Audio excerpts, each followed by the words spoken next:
Hello, hello, hello. Good morning to everybody. Oh, I'm already on my wrong banner. This is a great start. Good job. How's it going, everybody? Welcome to Morning Wood. I'm Allie Burns, and this is Detroit Lenny, and we are super excited because it's Kentucky Derby time. We get to let our full degenerate out, just put some money in your bankroll that you would otherwise crumble up or light on fire. That's kind of how I feel about the Derby, because it's worth it. It's all worth facts. it. All yes, facts. Yes. So yeah, let's pay some bills real quick. We've got a special guest. Our buddy Matthew is here. He's going to give us a rundown on all things Derby. But I got to remind everyone first about Caesars Sportsbook. They're the official sponsor of Picks and Parlays. They've got a promo for all new accounts. It's up to $1,100 in first bet insurance. I'm sure you guys have heard. If you haven't already grabbed this deal, do it. The link is in the description of the video. So check out the description of the video for that. And then also let's like and subscribe and ring that hot dang bell for notifications. I feel like I want a whole Derby background, even on our Morning Wood background. I tried to be fancy today, Lenny. I'm not good at being a girl. You're not good at being a girl? Me neither. You look very dapper. I can't see you with these damn glasses. Too dark in here. I can't see shit. You look very dapper. This is my spring kind of polo. Look, I'm a polo shorts and polo kind of guy. Baseball hat normally, but I felt like this was my horse racing hat. Like if I was going to a horse race, this would be one of the hats I would wear. This is the hat you gave me. It's your grandpa's hat, right? Yep, my grandpa's hat. Yep. So I felt like this that was his sports betting hat. It's not just any hat. It was his sports betting hat. That's fair. So I figure like all I need now is just a little short fat cigar, and a mint julep, and I would be all about the Kentucky Derby. I've got cigars galore at my house. If you need a cigar, I'm gonna go beet juice. I'm going to go beet juice. That's fine. I'm sticking with my orange Gatorade for the record. Well, match my outfit. When I was going through my juice selection this morning, I was like, what matches my shirt? I'll go beet. Beet juice? You got the beets. I don't have a Derby hat, Rickett. I was looking. I have so many costumes and hats and get-ups in my house, and I don't have a Derby hat. And it kind of blew my mind, but I don't. I'm a snapback kind of broad is what I am. What's up, Tim Earl? Tim gave me some WNBA plays. We're going to start doing WNBA Wednesdays every Wednesday with Tim Earl. He's going to be our special guest to talk WNBA and also NBA and baseball and other stuff Tim's good at. But I'm going to start that off as a little gift to my ladies and to the WNBA. There you go. Real quick, too, when I post on, I just want to clean some to just clarify some stuff. When I post on Facebook for Last Woody and Handicap 10, you guys are like putting Last Woody picks on Handicap 10. Well, not really that. You're putting Handicap 10 on your Last Woody thread. And like, again, I'm not trying to be a dick, but I'm not going looking for your picks. Yeah, you can't read the post that says Last Woody standing or Handicap 10 go here. Like, I don't know. It's been a habit. I don't know what it is this week, like, but I've had to tell like 2 people today alone that, hey, this is where the Last Woody picks go, not your Handicap 10. And, you know, I just, so it's kind of like final warning, folks, of the Handicap 10. If you don't put it on the right thread, it's 0-2. And it's just like, this is your final warning kind of thing. 5 people left in Last Woody. Woodies, get your shit right. Okay. Yeah, read. Use the word that are coming out of my mouth. Read. Okay, so, you 5 people in Last Woody, sorry. No, it's okay. How many are left? 5. 5. Sean Austin, Chris Johnson, Lane Elliott, Brian Dance, and Alan Miles. The dart pick lost. It was on Facebook. He marked it as a loss. Okay, so perfect. I texted him and asked him. I haven't heard back yet. And then Ninth Wonder, I'm pretty sure he put a pick in yesterday because he was in the chat. We might have just missed it. Let's see what happens today. Yeah. Okay, so let's bring in our special guest for the day. You guys better have did your homework. Yeah, you better have done your dang homework. What's happening, Matthew? Hey, how are you guys doing? What's the thing on me? It's beet juice. God dang it, beet juice. Sometimes there'll be like something on the computer, and I'm like, oh no, that was on me. That was actually on me. You were coordinating the whole look, right? It was all the colors were all mixing. It was it's a whole It's a scene. Exactly. So tell us a little bit about yourself. I'm Allie. This is Lenny. We met before. We warned you. We are complete degenerates about this, but we love it. Yep. And we're so excited for all of our Woodies are really excited for you to come on the show and tell us about it. So tell us a little bit about yourself and how you got into all this. Yeah, sure. So Matthew DeSantis, I live in Northern Virginia, but grew up in Pennsylvania. My dad used to take me to the racetrack at Penn National. So I was just growing up, going to the track, learning how to read a racing form, using my allowance money to place $2 bets illegally, through my dad. And so love doing that. And our kids do that too. Yeah. Lucky that, growing up, I had a lot of friends who lived outside of Pimlico and for the Preakness, outside Saratoga for the great racing up there. So just always been around horse racing my whole life. Love handicapping. Had a little bit of a show. I write some columns for different websites, and people can find me on Twitter at the handle @FailedToMenace. Failed to what is it? Failed to Menace, which is a horse racing note. So sometimes when you read a horse racing form, it'll tell you a little note after each race. And I always thought it was very funny that they would say a horse failed to menace, because it implies that the horse wanted to menace. And I always, as a kid, had this impression of a horse making a really angry face, trying to menace the opposition and just not doing it. And the other horses laughing at him. So I always thought it was just a ridiculous note to have. And so when it came time to come up with the Twitter handle, I thought that would be appropriate. So that's darling. I watched that movie Get Hard last night, and he's trying to learn how to do his mad dog face. Is that your mad dog face? I'm very angry and tense. Exactly. Well, I love some of the just terms of horse racing, like failed to menace. I didn't know that one, but I like horse racing is dangerous to me, because I feel like I really, really, really would love it if I got into it and handicapped it and actually knew what the hell I was talking about, instead of going, you know what, that horse looks cool when they come out, and I like that guy's name. It's one of those things. There's absolutely, horse racing is one of those sports that it just, however deep you want to dive into it, there's more and more to learn. There is kind of a language unto itself.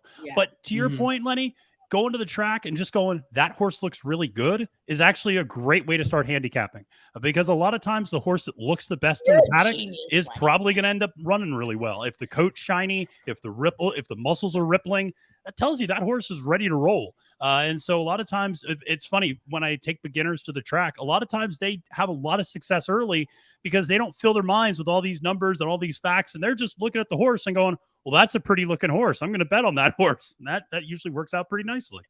All right. Shiny coat, muscles rippling. Got it. Yeah. Cool. Done. Check. All right. Things to look for. Check. Shiny coat. I grew up right down the. Taking notes. I grew up right down the street in Detroit. I'm from Detroit, Michigan, obviously, and I grew up in a Hazel Park racetrack. It's one of the only racetracks in the country that Vegas won't take action on because it's crooked as a $3 bill. Okay. But 100. But he might be there still, Jimmy Hoffa. He might be buried there. But special on him. I think he's buried in that Republican building thing in the concrete. That's what I think. It's possible. He's buried. I think he's scattered. I think he's there's parts of him might be out at Lake Mead in Vegas. So but my dad and my uncles, it was always like a big thing. My uncle Eddie came over, and he was telling my dad, you would see him with the paper and, the sheets, and he'd be like, Leonard, we got to go, and my dad would be arguing with my mom because he'd be like, look, I'm taking the rent money to the track, or something like that, and I'd be like, I got $5 I made, throwing papers around or whatever. Can I bet $5 on this horse? And I won one time. One time. And this is how I learned to really pay attention to sports betting. I won. And I gave my uncle $5 and I won like $75. Wow. Right. And he gave me 65. And he said, this is called the VIG. And I'm I won. And he goes, when he explained to him, I'm like, I won. He's like, you got to pay a handling fee. I didn't drive to the track and make that bet for you for nothing. And that's where he explained the juice. And I was like, son of a So, you know, but I was hooked ever since. Yeah, So mine was I lived in England and I went to a race at Newmarket, and Okay, I'd never been to a horse track. And I'm from Houston. We have dog tracks. Like I grew up by the Greyhound dog track. But you know, I'm in England. I'm an American girl in England, and there's a horse named Rosa Parks, and I'm like, put it all on Rosa Parks, and the bitch won. Yeah, and I was like, right. here we go. Let's go. So that's what it's all about. I'll tell a funny story. My daughter's name is Charlie, and a couple of years ago, Hot Rod Charlie, the horse. Yeah, of course. And so I told the kids we're watching or whatever, and my 3 youngest, I'm like, you know, hey, I'll give you each $2. Pick a horse. Just pick a horse, whichever one you like. I explained the odds to them a little bit. You know, there was some math involved. I thought it was a teaching parent moment.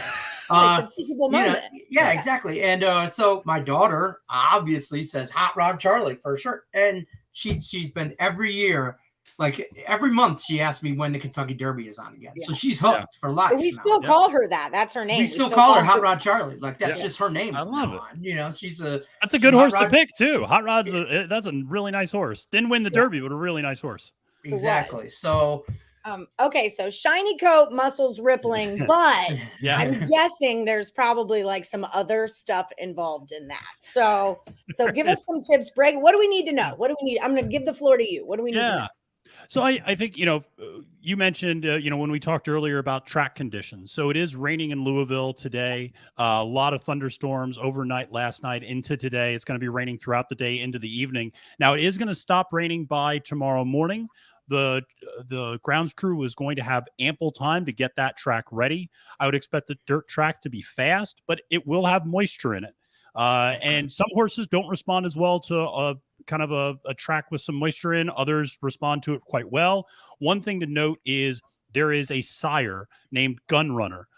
He's a horse that has really great offspring, and he's kind of a young sire, and his offspring, there's 2 offspring of his that are in this race. One of them is the horse Taiba, and the other is the horse Cyberknife. And so the 2 of them are they're on my list. They're Gunrunner progenies. And here's why I bring Gunrunner up is because his offspring are winning 35% of races that are run on wet track surfaces. So they are horses that very much so like moisture in the surface and will respond well to those conditions. Now, not always a 1-to-1 correlation, and in a 20-horse field, there's a lot of variation, but you certainly do want to look for horses that are going to handle the track surface well. But I would imagine by 7 o'clock tomorrow night, which is when the Derby will kick off, the track will be pretty good. Obviously, they're going to be running on it throughout the day and the other races.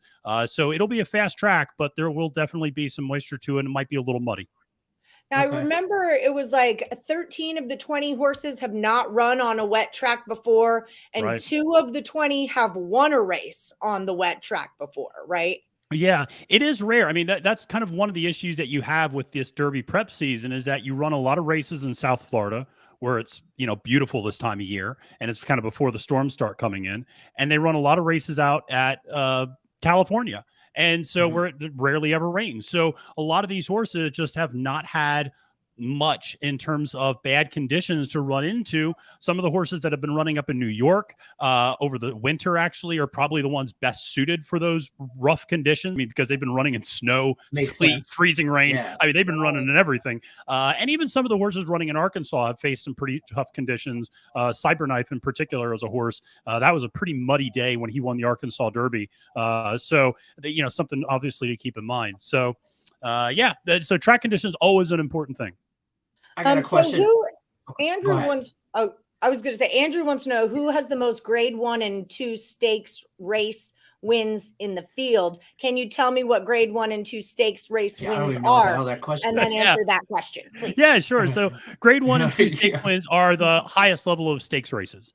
So graded stakes is Grade 1, Grade 2, Grade 3. Those are the 3. And so Grade 1, Grade 2 are your biggest ones. You want to look at a horse like Messier. Messier is a horse that's run in, I think, 4 graded stakes races to this point. He's won 2 of them. And he finished second in the other 2. So he's always been right there, very competitive against very good fields. Obviously, the morning line favorite, or one of the morning line favorites, Epicenter, is another horse that has won many graded stakes races and is, has really only lost that one race at the Lecomte, which was a grade 3, but has come back and won a grade 1 and a grade 2 since then. So very classy horse. White Barrio is another one that's won a grade 3 and a grade 1. So a lot of these horses have run extraordinarily well. Even the horses that have finished second and third in these races should still be taken seriously. That's the thing. And some of these horses, it's important to point out, we see these horses as 3-year-olds. They're still developing. They're still getting better from race to race. There's one horse that we're going to talk about for sure that's only run twice in his career before coming into the Kentucky Derby. Another horse that's only run 3 times. So some of these horses are still very young, still learning, still maturing, as opposed to horses that may have run a lot as a 2-year-old and maybe have racked up a lot of wins, but maybe have stopped improving and have kind of plateaued a little bit. So it's always something to keep in mind.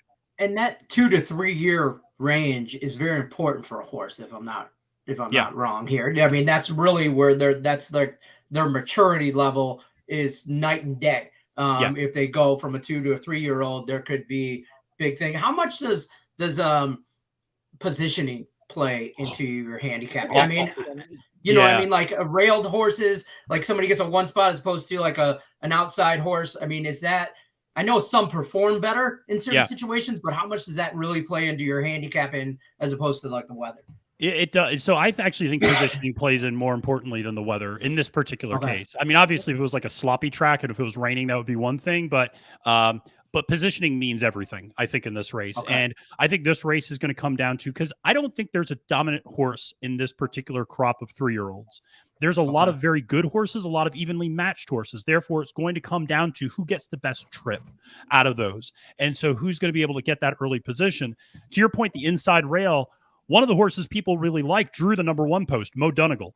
Donegal, interestingly enough, is actually probably not that adversely affected by the inside post, because Mo Donegal is a deep closer, meaning he'll sit at the back of the pack and make one big run coming towards the end. So he doesn't need to be out early. He can kind of stay in the back, and that's fine. So being in the 1 post, he's going to save a lot of ground. The one problem with Mo Donegal is it's one thing to make up ground when there's 6 or 7 or 8 other horses. It's a whole other thing to do it when there's 19 or 20 horses in front of you. That's a big ask to do. That's really tough. I mean, I don't know if you guys remember back in 2009, there was a horse, Mind That Bird, that came storming from all the way in the back under Calvin Burrell. That's a once in a generation type of run. You just don't see that happen very often. And so a lot of times it is horses that are positioned in the front near the lead that are going to do really well. We had another question. How do you feel about Bob Baffert not being in the race? And I want to know why Santa Anita keeps killing horses. That's just my question. We talk about that on a different day, maybe. Yeah, no, and Baffert is, you know, obviously he's been suspended in multiple states, in multiple instances. There's a trial going up in New York that's separate from what happened in Kentucky, but even though he's not there, he's still there, because 2 of the favorite horses, or among the favorite horses, are Taiba and Messier, who are his 2 former horses that are now in the Tim Yakteen barn. And so what happened was, when it became obvious that Baffert was going to be suspended, they transferred those horses to Tim Yakteen so those horses could accumulate points to qualify for the Kentucky Derby. They both did, finishing 1st and 2nd at the Santa Anita Derby. So even though Baffert's not there, he's still kind of there. And his presence is still there. And here's the thing. He's got 2 of the best horses. And Tim Yakteen is a former Bob Baffert assistant. So he knows how to train these horses the way that Baffert would. I expect both of these horses to run really well. I think he's still pulling the strings from behind the scenes, in my opinion. That's my conspiracy theorist in me. I think he's still running the show from behind the curtain kind of thing. He's there, but he's not there. You know? So I've got a great thing you could break down for our viewers. Win, place, and show. So Rickett says, I like share it and smile happy to at least show. What is it? Charge it. He fixed it. Oh, charge it. Okay. I thought he misspelled share, but he misspelled charge. Either way. So explain to them when you're making it. So let's talk about making a bet. on betting on horses, right? Yep. There's box trifectas. There's all these different, you can bet a win, play, show. So for just a novice person, like if I want to go make a bet tomorrow, how should I do it? Because I know, it might be a $1 bet, but that $1 bet could be like a $15 bet if you've got all the guys in there. So so there's kind of two ways to do it. One is just kind of a straight bet, a win, a place, and a show. Win is obviously to win, to finish first, if you bet a horse to finish first. A place is that you bet the horse will finish first or second. And if the horse finishes first or second, you'll get a little bit less money. So the payout for a win bet is always going to be much higher than a payout for a place bet. Similarly, a show bet is for third place. And so that's usually the safest bet to the individual who asked that question. Both Charge It and Smile Happy are horses that are running at really big odds. They're both 20-1 on the morning line. So even betting them to show in third place, you would still get at least a modest return on your investment. A $2 bet might bring back $8 or $9 or something like that. Right. The other thing you can start doing is pairing horses together. So that's to your point about exactas, which is your top 2, trifecta, which is your top 3. I would say a lot of times for beginners, I would say to stick to very simple bets. I would say place your win bets. Maybe do something like a win place bet where you do, a $5 win place where if the horse wins, you get the money for that. But if it places, you also get the money for that. You could do, or an exacta where you're picking the top 2. And the nice thing about that is, to your point, an exacta box is always, I think, a really fun bet for newcomers because you don't have to nail the position. It could go 1-2 or the other way around. So those are some bets to consider making tomorrow.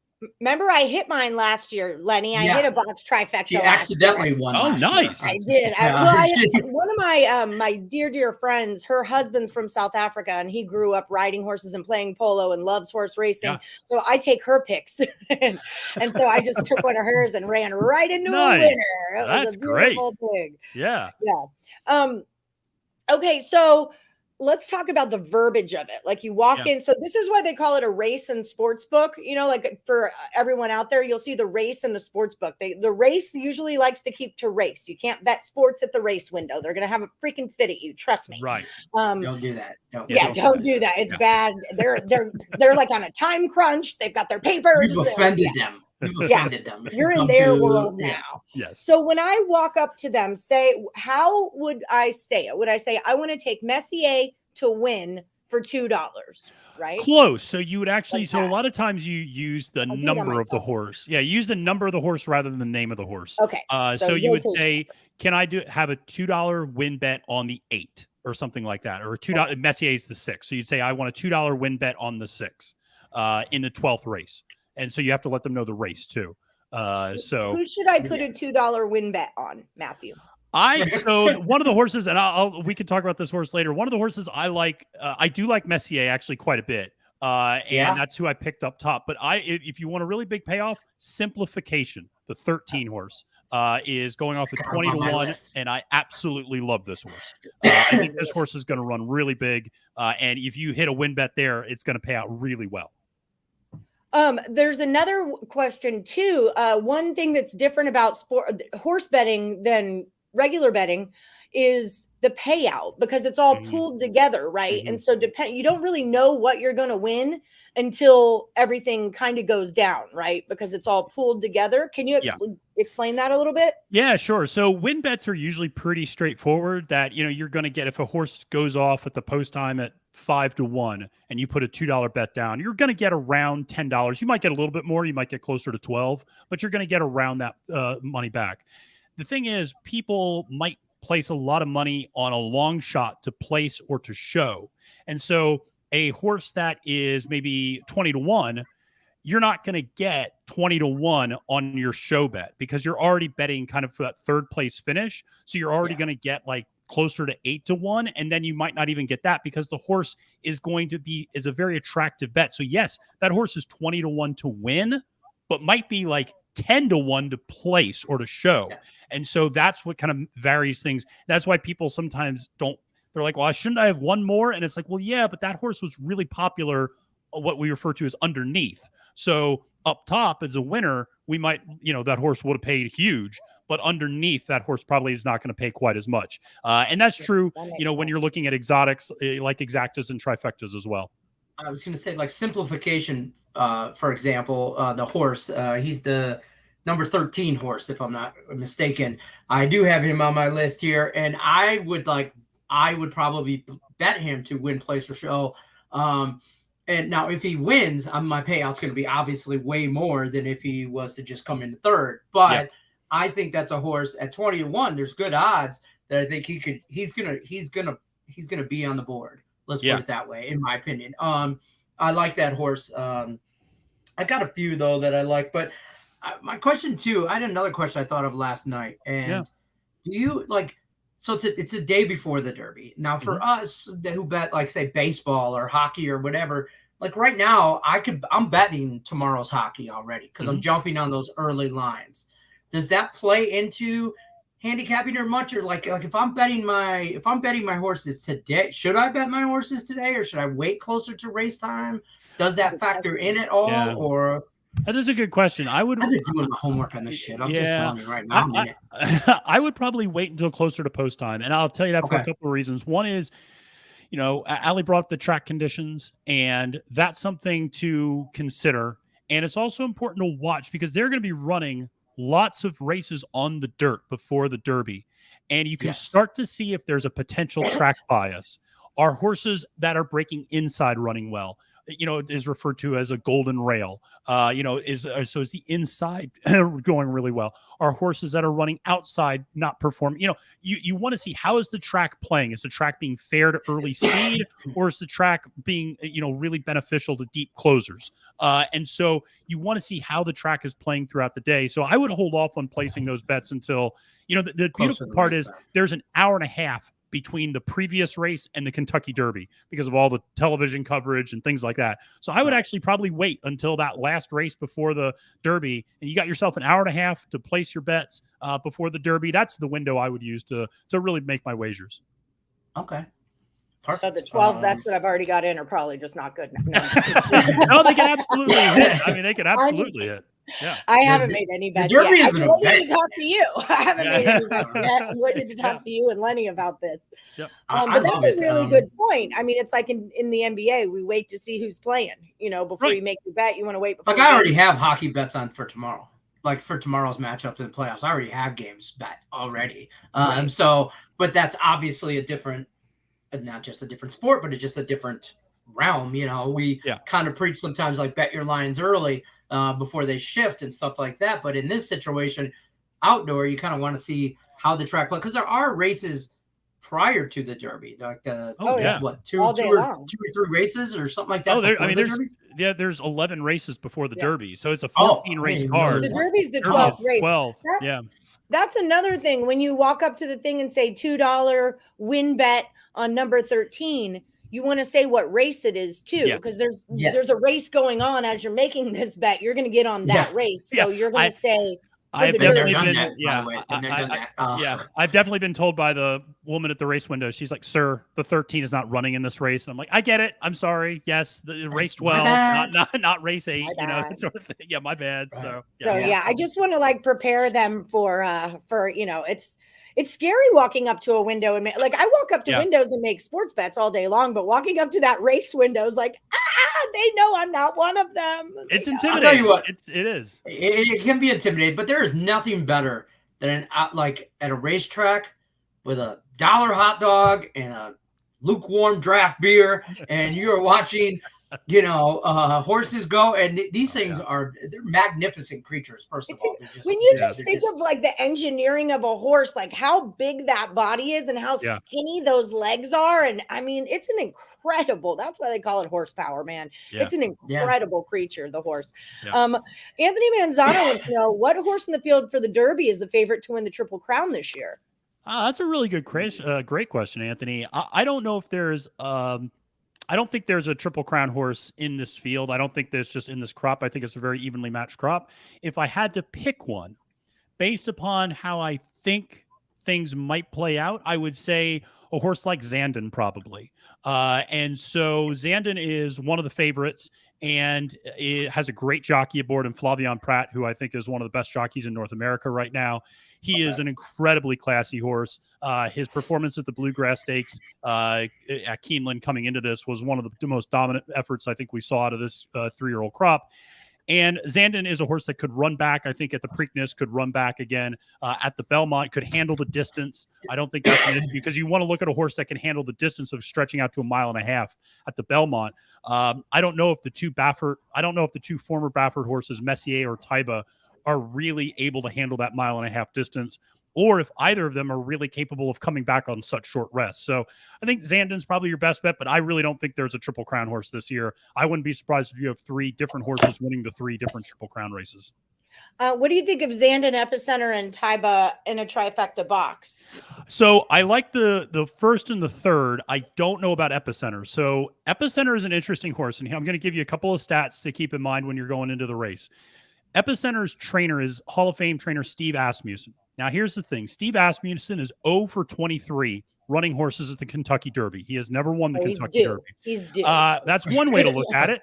The other thing to consider is currently, amazingly, he is 0 for 73 in the state of Kentucky, dating back to last November. So he's Has he thought about maybe a new career choice? And so, well, here's the thing. This is what's making it so bizarre is that Steve Asmussen's winning a ton of races, actually down in your former neck of the woods at Sam Houston. He's winning at Fairgrounds. He's winning at Oaklawn. He's winning at other places, but he is 0 for 73 in Kentucky. And that's across Churchill, Keeneland, fall, spring. So I don't love that. And then on top of that, Epicenter is breaking toward the inside. He's breaking from the number 3 post position. And here's the problem with that is there's a horse right next to Epicenter named Summer is Tomorrow. Now, Summer is Tomorrow is a sprint horse. So that horse is going to get out fast and is going to go to the lead. And that means Epicenter is going to get what is referred to as being crossed over. And he's going to get pushed further back. Kind of going to get bottleneck back. Yeah. Exactly. And he's going to be slammed inside and probably covered up. And kind of just confined inside. He's going to be taking a lot of mud up in his face. He has shown the ability to win from off the pace, but I would say that was under ideal circumstances. This will not be ideal circumstances. So I actually think Epicenter, I love him as a horse. He is an incredibly classy horse. His performance at the Louisiana Derby, the Risen Star before that, very, very good. And he's going to win a lot of races after this one, but I just don't like him in the Kentucky Derby. All right. I want to talk to you all day long. Can we text later? Of course. And then also most of tomorrow, can we be in a group chat? This is why our boss limited us to an hour, because we would talk this for probably till like 6 hours. We'd be we're gonna have you back. Be like, all right, we gotta get a pizza. Yeah, you're gotta get a pizza. Does it make you excited to see people like us so excited about it? I love it. I mean, because I watch this stuff. I mean, I watch like Tuesday at Parks in Pennsylvania. So I'm watching all these, but I love to see the excitement and the enthusiasm among my friends, my family. Everybody's asking for race forms. Suddenly, I'm the most popular person in my text thread with my college friends because everybo's asking me for my picks. Oh, yeah. And that sort of thing. You're everybody's best friend right now. Right. No, it's awesome. And I love to see it. And I also think, not to get on a soapbox, but I think after the last couple of years with the pandemic and everything, just seeing these big events where people are getting together and having fun and getting out and living life again. It's fun to see. I think it's a great moment. And so I love it. I don't get upset with the quote unquote tourists who are kind of coming through for these big races. I think it's great. Only helps grow the sport. Yeah. It's one of the only sporting events besides my wife is really big into hockey. But other than that, like we can watch this together with our kids and people watch, if we call it, all the big hats and all the celebrities and all the crazy outfits. And then there's these magnificent creatures that are running as well that we're also going to all play some couple bucks on, and, my daughter's been saving up her money. She's got like $20 ready to roll. Hey, that's great. So, nice little bankroll. Yeah, she's got a nice little bankroll. So we're going to work on like trifectas and stuff like that tomorrow. And I might blow her mind, but, and then in a box trifecta, they just all 3 have to win, place, or show. It doesn't matter which order, right? Correct. All 3 of them have to get in there. Okay. Yep. All 3. What is it when there's 4? What's it called when you have 4? Superfecta. Superfecta. Okay. Because I always do 5, 6, 4, 3. Whatever it is, it's just a number from a thing from back in the day. 5, 6, 4, 3. Yeah. It's a thing, but that's actually not a bad ticket to play. Okay, good. That would be. I'm trying to think. 5 is Smile Happy. 6 is Messier. 4 is Summer's tomorrow. That's probably your weak link, and then 3 is Epicenter. So that's 3 of those 4 are really good tomorrow horses. is a fast starter, okay? And He is. Right in front of Epicenter. Taking notes. Taking notes. Yeah. Fast starter, early horse that will cover Epicenter. Yes. This is true. This is good notes. A+ as a student. I'm elbow deep right now. Yeah. Craig Trapp likes Mo Dangle as well. Or I don't know. That's what Kate wanted to know. How do we feel about Mo Dangle 7-1? Yeah, Mo Donegal. Yeah, Mo Donegal 7-1. Here's the thing. I really like that horse. He's the one that's going to be the deep closer. He and Barber Road are the 2 horses that are going to come charging late. Yeah. What they need is a very fast pace up front. Now, they may get a pretty good pace. I think there's Summer is Tomorrow, Classic Causeway, Taiba, Messier, Simplification. There's a lot of horses that want to be on or near the lead. So, Epicenter. So I think it's very possible that Mo Donegal does get that strong pace. My biggest problem is, how is Mo Donegal going to navigate through all of that traffic and get to the lead? And that's the biggest issue that I have with Mo Donegal. What I will say is his jockey, Irad Ortiz Jr., is one of the most aggressive jockeys on the circuit, sometimes to the detriment of being dangerous. And quite frankly, it will be must-see TV watching Irad try to bully his way to the front through 20 other horses. It's going to be a lot of fun to watch, that's for sure. But I think the pace might just not be quite fast enough for Mo Donegal. All right, so there's that. Yeah. So there's that. You're not going to hate. That's my grandpa's hat, Sean Austin. So you better not be hating on it. That's my grandpa's hat right there. Him and his hair. We have to have it. Love it. AJ's needs a nice trifecta box. So. All right. So I'll give you my trifecta that I'm going to go with. So I'm going to go Messier up top, Simplification second, and Zandon third. So that's my top 3. If you want to charge it in there for the superfecta in the 4th spot, I wouldn't blame you for that. So that's kind of where I'm going. Who's the 4th one? Charge it. Horse, right? Todd Pletcher horse. Yeah, very green horse. Actually hit the gate the last time out, which was just embarrassing. Is still kind of working out the kinks. Has only run 3 races before, but has a ton of talent. Who was the third horse you said? I'm sorry? Zandon. Zandon. That's right. Yeah, Zandon. He was the morning line favorite. Love Flavian Pratt. The biggest thing with him is going to be the same as Mo Donegal, getting away well. He's also had some gait issues. He actually hopped at the start one time. So he's had some gait issues coming out. If he can just sit mid-pack, if he can just sit there maybe 10, 11, 12, if he can sit in that position, love Zandon's chances then. If he gets shuffled a little too far back, then it's going to be a lot for him to, chew coming for home. But very, very classy horse.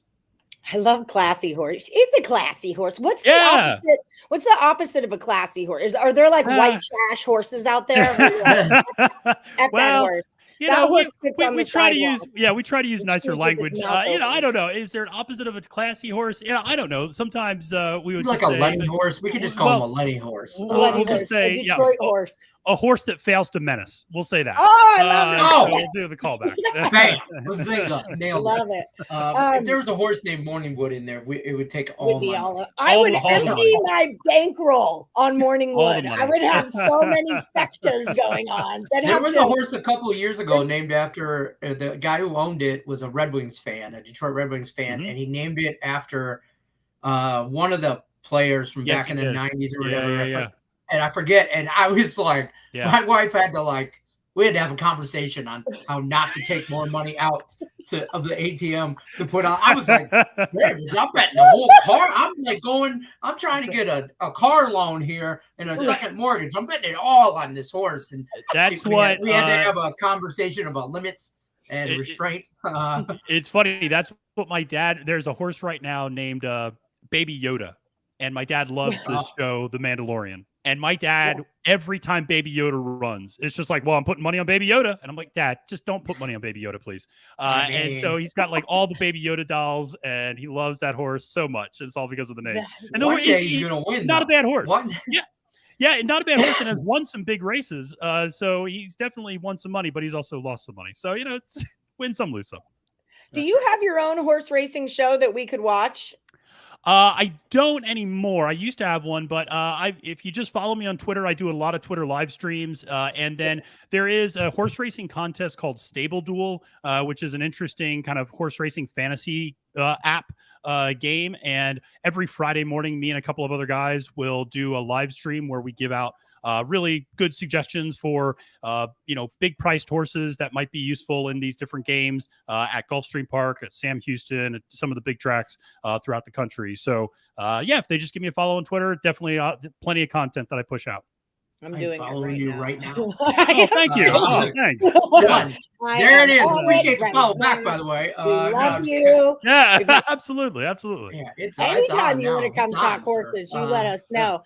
So there's two questions here. I know Anthony wants to know who to choose between Cyberknife, Rich Strike, and Barber Road. Yep. But then let's lead that into, this is a good question. Isn't it strange the Kentucky Derby is the most popular, but it runs first in the Triple Crown? Is there a reason why they do the Preakness, Belmont? Is there a reason why this one goes first? There's not a reason necessarily. And actually during the pandemic, because they had to shuffle up the schedule, the Kentucky Derby actually went last. Yeah. So there's no rule that says it has to go first. It just, that's the way it ended up running. I think the reason it's the biggest one is because it is the first one, and you don't always have those horses that follow up at Pimlico and with a win. And I think the Belmont is only big if there is that horse that's won the first two legs of the Triple Crown, and now people are really excited. The American Pharaohs, the Justifieds, are they going to be able to win all three of these races? And that's what gets a lot of the juice going for the Belmont. But yeah, I also think, having been to those races before, there's just something special about Kentucky. There's something special about Churchill Downs, the Twin Spires, the mint juleps, the ladies with their hats, the gentlemen with their hats. I mean, it's just everybody is showing out. Everybody's having a good time. It's just a really special thing. It's kind of like the unofficial start of spring, too, in a lot of ways. So it just hits the horse racing and sports calendar, quite frankly, at exactly the right time. And it's just the perfect race, I think. Okay, I'm putting follow our special guest on the Morning Woody page. So if any of you want to find him on Twitter and you've missed this, then it's on the page. Thank you. And for Anthony's question about Cyberknife, Rich Strike, who just drew into the field today because of the scratch of Ethereal Road and Barber Road, I would actually go with Cyberknife out of those three. Barber Road is much like Mo Donegal, is going to need a lot of pace to run into. It's kind of a late charging horse. And quite frankly, when you look at the speed figures and the metrics, he's just not there. He's not as fast as some of these other horses. Rich Strike, kind of the same way. Cyberknife is trained by Brad Cox. Brad Cox is a big-time horse trainer. He was the trainer of Essential Quality, who won last year's Belmont, and also was the trainer of Nick Sko, who won the Breeders' Cup last year. So he's a big-time trainer. Cyberknife won the Arkansas Derby. I don't love Cyberknife in this race, but out of those three, he's definitely the best one. And if he can carve out a good trip, if Florent Giroux, his jockey, can carve out a good trip, he can be aggressive out of the gate, then he's definitely got a shot. In your honest opinion, what horse in the Derby field benefits from it being a sloppy track in terms of how muddy it's going to be? That's interesting. I would say any horse that is going to be on the lead or near the lead. Horses usually don't like getting a lot of mud kickback.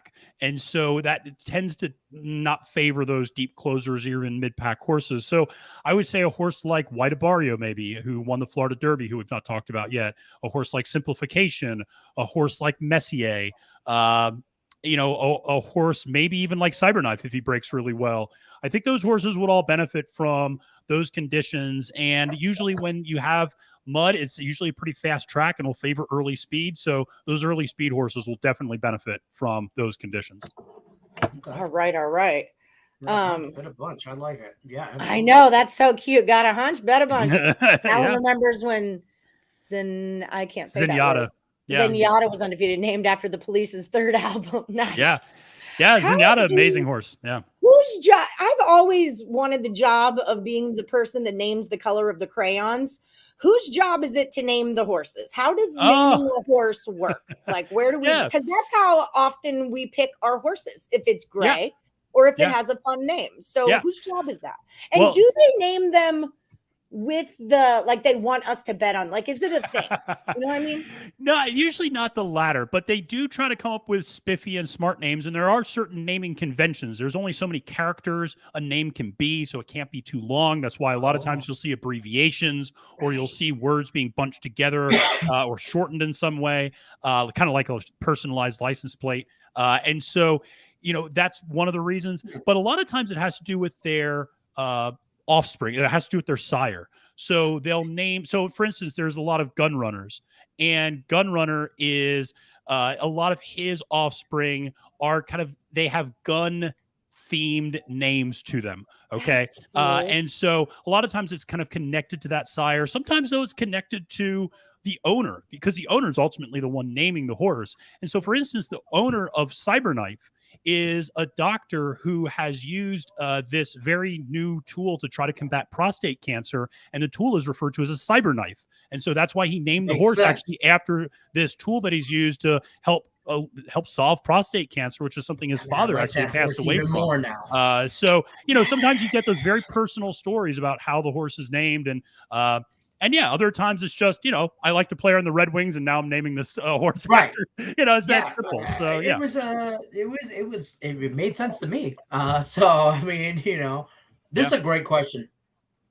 Yeah, with emphasis on speed breeding nowadays, how do you feel the so-called super horses lately, Triple Crown contenders, lack in legacy with the legends of old? Yeah, it's unfortunately we are breeding horses in a way that is detrimental to their long-term health. You brought it up already, Allie. These are huge animals with these really skinny legs, and quite frankly, they're not meant to go as fast as they do sometimes. And they don't heal. Like if a horse breaks his leg, it's over, right? It is. It is. And it's not over that day, though, right? Yeah, yeah. And it's not just because. And the important thing is, it's not if a horse breaks his leg, it's not over because they go, oh, it's not a useful horse. Like horses can't. They can't operate without it because they're just going to be laying down all the time, and that opens them up to all these other potential infections and diseases and things like that. So it is, I think the breeding is a huge issue, because back in the day, you would see horses running, really elite horses running 20, 30, 40 races in their career. Now a horse will run 5, 6, 7 races. And if they win a couple big ones, they retire and immediately go out to pasture to stud.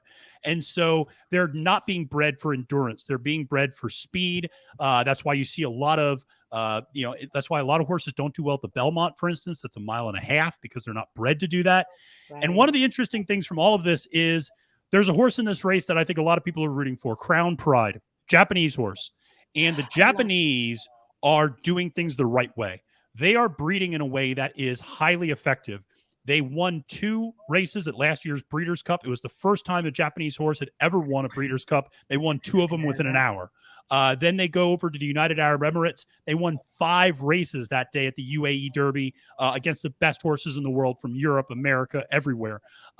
So Japan is peaking at the right time. They breed these horses the right way. They train these horses the right way. And what's interesting is they're coming over to Kentucky and buying our best brood mares, our best older female horses, and taking them back over to Japan, breeding them the right way, making sure the bloodlines are further apart, breeding them for endurance. I think a lot of people are rooting for Japan because we see the future of the sport and what they're doing. And we hope that American trainers and American breeders take their initiative there.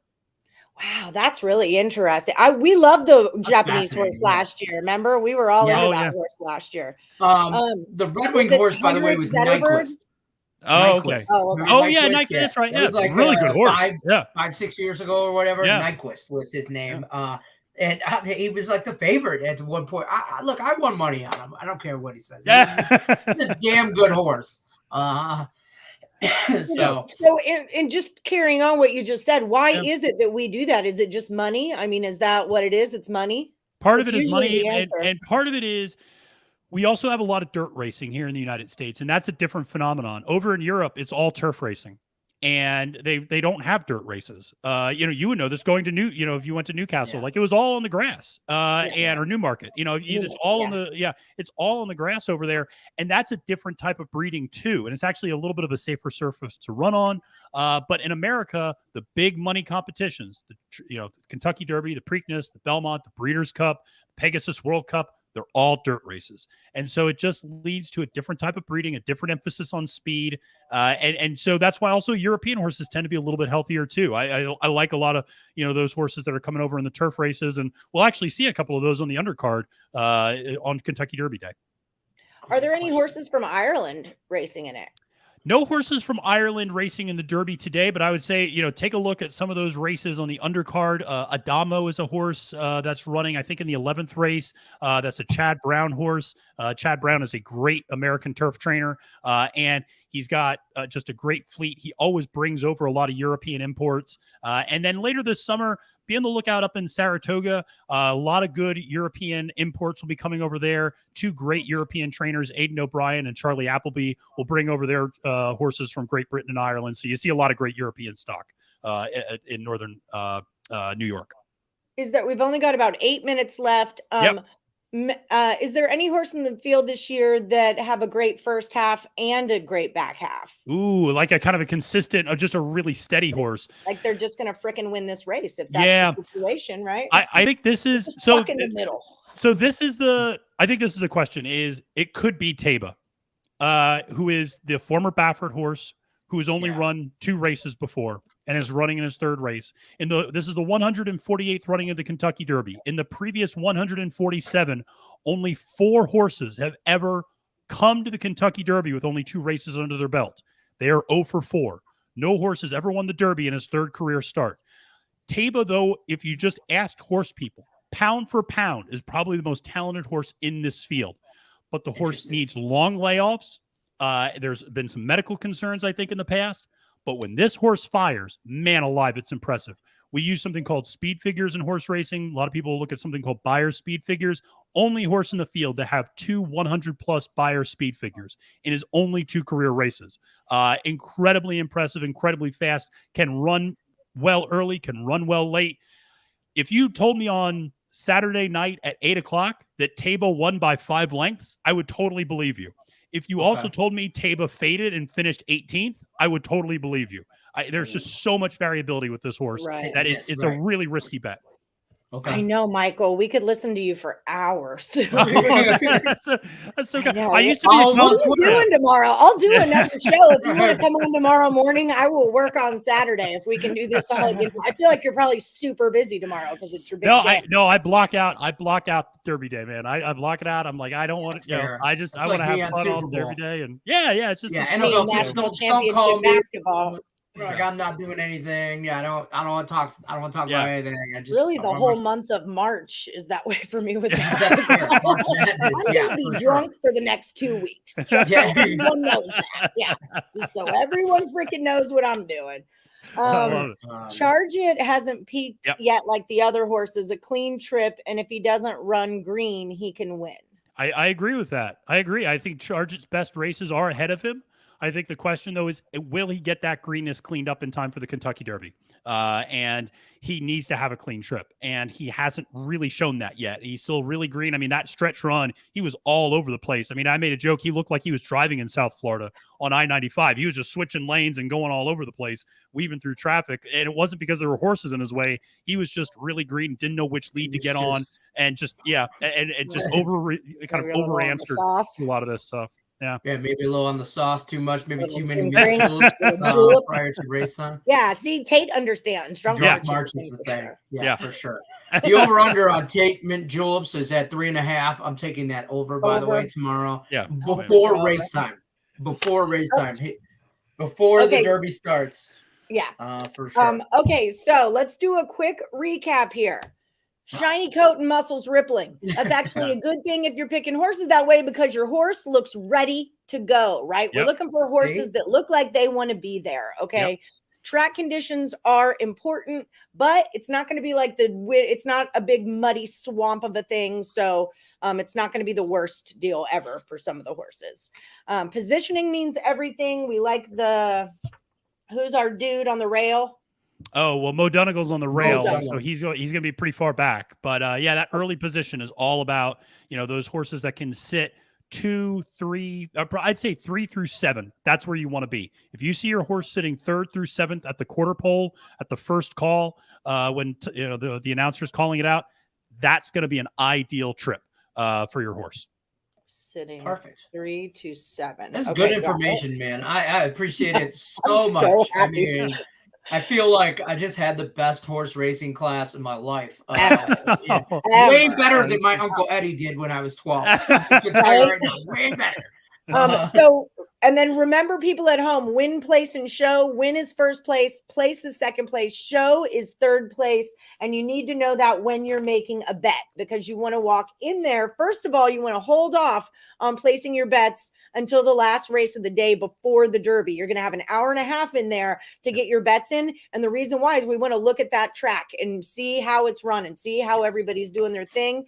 Matthew's box trifecta that he likes is Messier, Simplification, and Zandon, right? That's who you're rolling with on this one. So that's your free pick, people. And then I'm doing my 5, 6, 4, 3, Messier, Simplification, Zandon.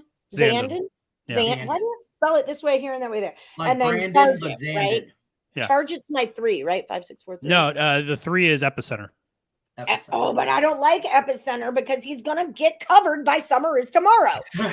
But Summer is Tomorrow is your 4, so you could get both of them that way. So there you go. Okay. And all 4 of them have to come in there. Doesn't matter where they go. 4. Doesn't matter the order. Yeah. So if you guys are doing box trifectas or a superfecta, which is 4 horses, doesn't matter what order they come in. Don't worry about that. They just all have to get there.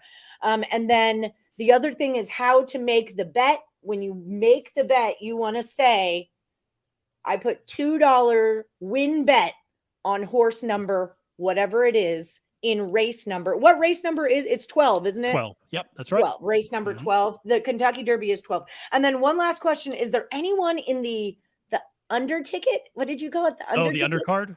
Yeah. The undercard. Is there anyone in there, anybody in one of those races that we should maybe know about? I would tell you everybody to make sure to tune in, and I want to make sure I get the time right.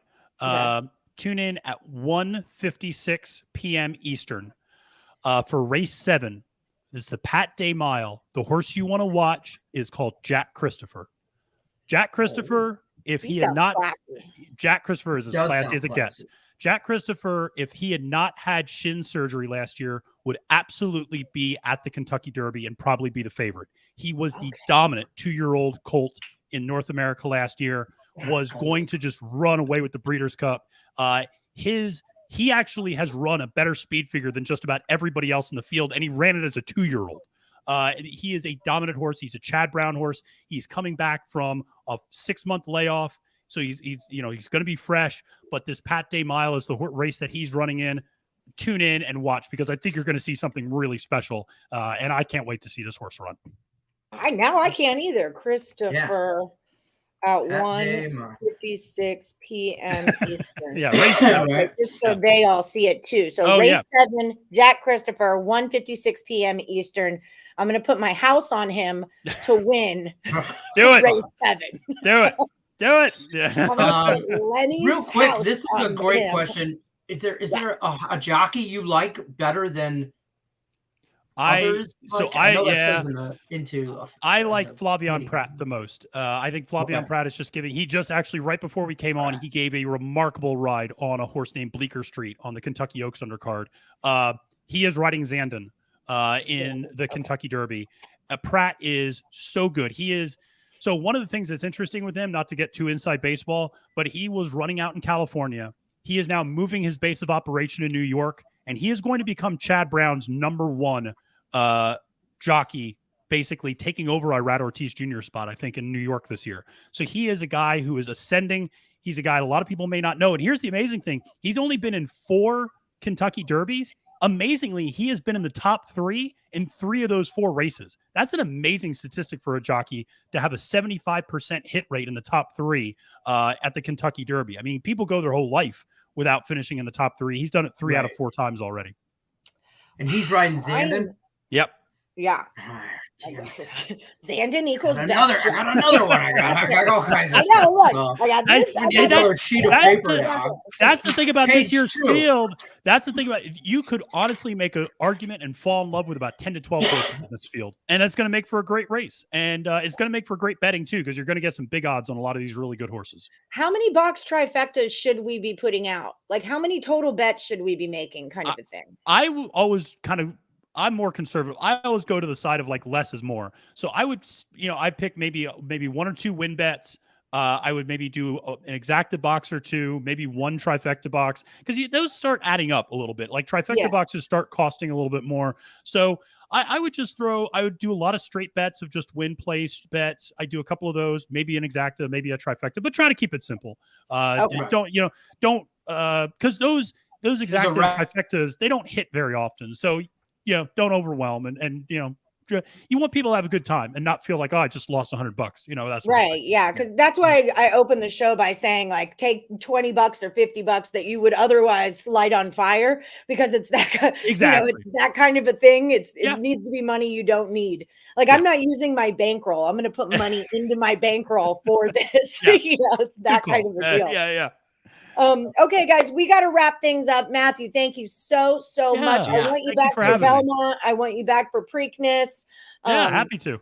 Yes, and everybody follow Matthew at Failed to Menace. We are all going to be your followers. We love you so much. Guys, don't forget to like, subscribe, ring that bell for notifications. Have a great, safe Kentucky Derby day. Drink a mint julep for us. Good luck, everybody, unless you're against Lenny. That's true.